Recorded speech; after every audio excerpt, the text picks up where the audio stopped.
As quebras que tivemos no último GP da China são de fato ruins, uma tragédia para o regulamento? Qual foi o problema especificamente do carro do Max Verstappen? Por que ele abandonou no meio da corrida? E será que a gente pode dizer de algum jeito que a McLaren está numa situação pior que a Aston Martin? Acredite, tem gente pensando isso. E até que tem números que mostram um pouquinho que diz que é verdade. Senhores, bem-vindos a mais um vídeo. Senhoras e senhores, bem-vindos a mais um vídeo aqui nesse canal. Eu tô aqui para comentar e ler algumas perguntas que vocês mandaram lá na aba Posts, a antiga aba Comunidade aqui do canal, e também algumas perguntas e comentários que vocês me enviaram lá na aba, ou melhor, lá na caixinha de perguntas, lá em outra rede social. Eu não vou falar o nome aqui para o vídeo ser entregue, mas bem, tô aqui para responder tudo isso e também algumas outras dúvidas sobre o GP da China. Se for novo no canal, não esqueça de se inscrever e já clica no like, porque o like ajuda muito na divulgação desse vídeo. E vamos ao primeiro comentário. Qual pista combina mais com o novo regulamento?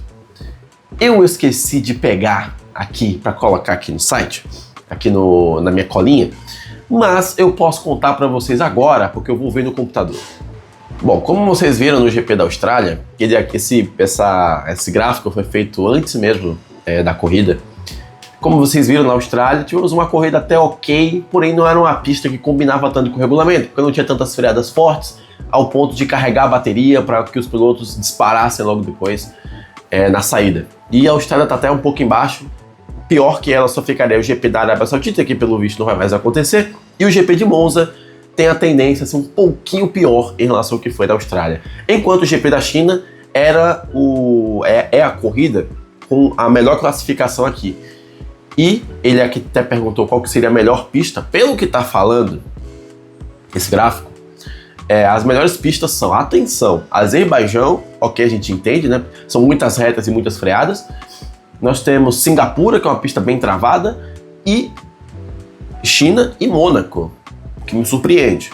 Mônaco aqui, realmente, Mônaco é um circuito um pouquinho mais devagar, faz sentido o carro recarregar tanta bateria. E no meio disso tudo fica ali o Brasil, como sempre, aquela pista que vai ficar no meio termo e sempre vai entregar ótimas corridas independentemente do regulamento que está por lá. É assim que eu penso. Mas para você que tinha dúvida, tá aí. Se quiser printar esse gráfico aqui, pode printar, tem uma arroba do cara, pode ficar tranquilo em relação a isso. Os carros de 2026 estão quebrando demais? Isso é ruim para o regulamento? Não e não. Fernando, você vai tentar me convencer que um carro quebrando não é ruim para o regulamento? Não. Quebra em início de regulamento é a coisa mais natural e normal do mundo. Eu sei que muitas pessoas estão começando a assistir Fórmula 1 agora. Muitas pessoas chegaram na Fórmula 1 em 21, 22, 23 e, infelizmente, é um problema que a nova geração tem, que é de não consultar a história da categoria. Eles acham que a Fórmula 1 ela funciona só de 21 para frente, só de 18 para frente. E não é assim. Fórmula 1, desde que o mundo é mundo, tem quebra. Ainda mais num caso em que temos mudança de regulamento de motores. O motor agora é diferente. No começo, lá em 2014, tinha quebras. O regulamento seguiu. Foi melhorando, chegamos em 2025, em que ninguém tinha quebra, nada quebrava nos carros, tudo dava certo, porque as equipes já tinham entendido exatamente como que funciona. Isso era no último ano. No penúltimo ano, tinha quebras. No antepenúltimo, tinha quebras. No primeiro, tinha quebras. A Red Bull ficou, das 4 primeiras corridas, ela abandonou 3 vezes em 2022. Então é a coisa mais natural do mundo, tá? Isso porque foi só mudança aerodinâmica, tá? Se você colocar mudança de motor, é isso aí que vai acontecer mesmo. Totalmente natural. Isso não é ruim para o regulamento. É uma coisa que é normal de todo o regulamento. Não deveria acontecer? Pô, não deveria acontecer, um carro quebrando e tal, não sei o quê. Mas assim, tem gente usando isso como desculpa para jogar o regulamento no lixo. E não é assim, não é assim, não é assim. Quebra em início de regulamento é totalmente normal. Se alguém te disser o contrário, tá errado. Se alguém disser para vocês que o regulamento tá ruim porque tá quebrando muito carro, essa pessoa está errada. É isso, totalmente natural. Ainda mais, início de motor, quebra totalmente natural. Qual equipe está decepcionando mais? McLaren ou Aston Martin? Você aí do outro lado deve estar pensando, que dúvida, né? Que dúvida. Aston Martin não consegue nem tirar o carro da garagem e o problema é McLaren? Se eu contar para vocês que a McLaren já fez a metade das voltas que a Aston Martin fez, muito por culpa do Sr. Piastri, que não deu uma volta sequer num domingo. Virou de sábado para domingo e dá um problema no Piastri. O safety car literalmente deu mais voltas na Fórmula 1 hoje, em corrida principal, do que o Oscar Piastri. Ele teve um problema na Austrália, bateu sozinho e abandonou, né, que ele teve um coice de potência, e agora na China, a McLaren descobriu o problema nos dois carros e acabou abandonando antes mesmo da corrida começar. Desse jeito, eles fizeram apenas, acho que 50 e poucas voltas, enquanto a Aston Martin fez mais de 100, se eu não estou errado, nas duas corridas, claro que estava com os dois carros. Então, sim, dá para dizer que a McLaren, em número de voltas, em corridas, está pior que a Aston Martin. Mas numa situação geral não tá. Então, a gente pode até brincar um pouco com isso, mas quando a gente vai falar sério, vamos dizer que a montanha que a Aston Martin tem que subir é muito maior agora. O que houve com a carroça do Max? Não assisti a corrida. Bom, vocês devem ter reparado que o Max abandonou lá no GP da China, ali por volta da volta 46 ou 48, ou 49, vai aqui. E a Red Bull demorou um pouquinho para dizer o que foi que teve. Começaram as suspeitas, falavam que era problema hidráulico, falavam que era problema no carro, falavam que era superaquecimento, não foi nada disso. Ao que parece, foi um problema no sistema de resfriamento do sistema de recuperação de energia, o ERS. E muito por causa disso o carro teve que parar, porque senão não ia conseguir extrair potência o suficiente, então ia deteriorar tudo, ia acabar com as peças, ia acabar com o motor. Então foi por isso que o Max teve que parar, né? Não só porque tinha um problema, como também para salvar os outros componentes do carro. O que é uma pena, porque o Max fazia uma boa corrida até então, o Max já está reclamando do regulamento, ele abandona, e aí vem mais reclamações, falando mal dos carros, dos motores, do regulamento, e aí vira uma bola de neve. Eu sou sempre a favor do Max terminar as corridas, porque quando ele termina as corridas, ele fala menos nas coletivas. A Williams tem um dos 3 piores carros.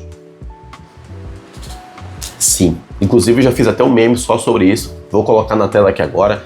Essa daí é a tropa do fundão. É que temos Williams, Aston Martin e Cadillac.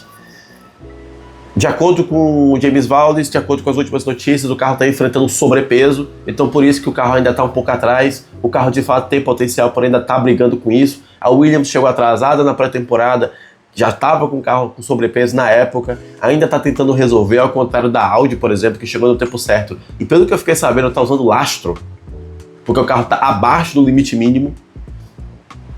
Mas sim, no atual momento, no atual contexto, no atual recorte, GP da China, GP do Japão, a Williams é a terceira pior equipe do grid. Ah, mas pontuou, precisou que 2 McLaren abandonassem, que o Verstappen abandonasse, que uma galera abandonasse para ela conseguir subir, tá? Então, não é bem assim, não é bem assim. Por que ninguém está falando ou comentando sobre o desempenho da incrível Haas? Como assim ninguém está falando? Este canal sempre vai falar da minha Toyota, que digo, Haas. Eu sempre vou falar da Haas aqui.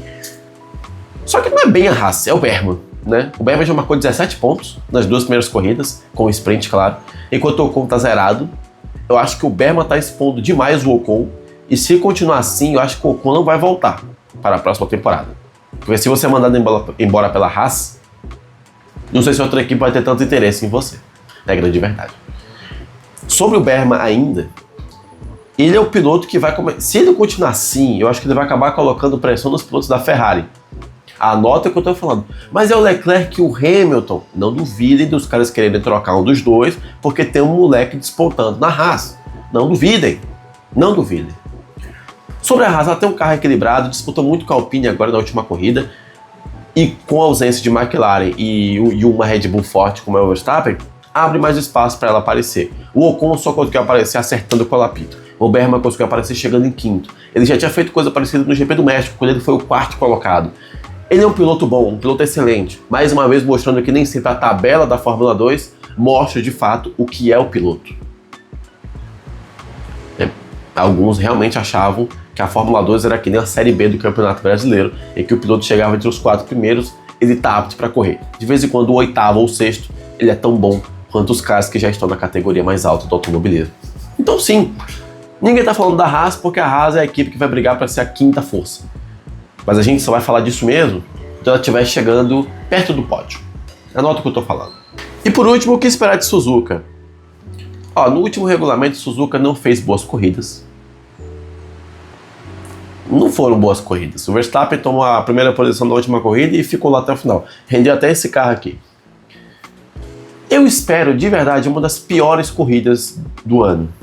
Não tô com o pensamento de que vai ter boa corrida, não tô, de verdade, eu não tô. Na tabela que eu acabei de mostrar pra vocês, ela é uma das 6 piores corridas na parte de recuperação de energia por volta. Então não espero muitas ultrapassagens, não espero uma corrida muito movimentada, porque Suzuka não é assim. Em grande verdade, é o circuito mais travadinho. Mas assim, é um circuito rápido e travado, né? Enfim, não espero uma boa corrida não. Mas se tiver uma boa corrida, vai ficar cada vez mais difícil falar mal do regulamento. Não tô com expectativa alta, e se qualquer coisa for melhor que o que eu tô pensando, já fico satisfeito. Senhores, esse foi o vídeo de hoje, tá? Quero saber as suas opiniões, eu acabei de acordar. Comenta aqui embaixo. Se gostou do vídeo, clica no like, se inscreve e eu te vejo no próximo para falar de Fórmula 1 e beisebol. Um desses eu tô mentindo. Até o próximo.